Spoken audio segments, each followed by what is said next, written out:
TAV, chi l'ha vista?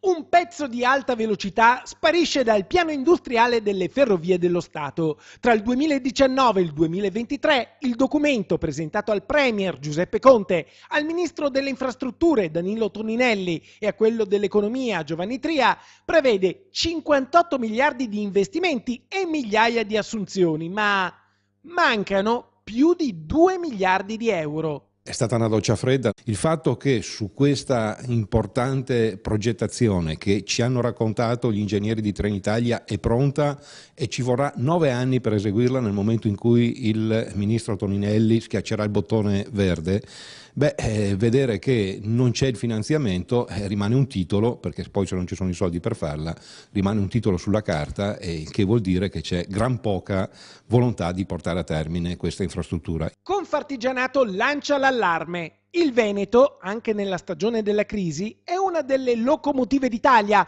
una locomotiva economica che paradossalmente rischia di restare senza binari per l'alta velocità. Chi soffre di più è proprio il Veneto, perché da Venezia a Milano ci si mettono 2 ore e 20, da Milano a Bologna sono 60 km in meno, è vero, ma ci si mette meno di un'ora, 54 minuti. Se non riusciamo a muoverci, abbiamo già visto poi oltretutto che abbiamo un calo nella competitività all'interno di questo triangolo a favore dell'Emilia Romagna. Veramente c'è una penalizzazione che noi non possiamo sopportare.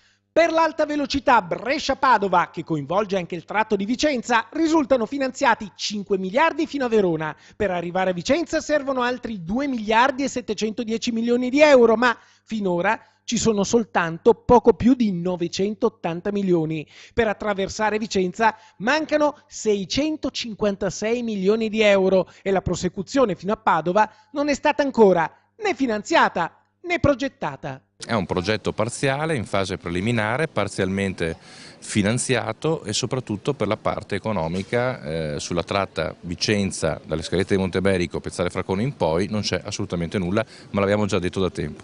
E quindi a questo punto lei che cosa dovrà fare?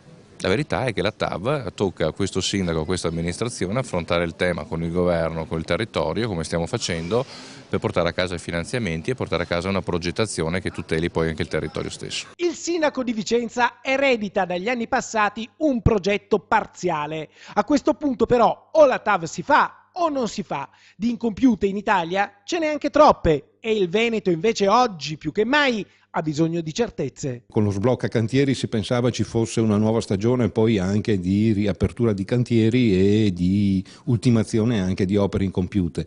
Vediamo che così non è e veramente noi eravamo un po' già disillusi prima, però in questo momento cominciamo anche un po' ad arrabbiarci.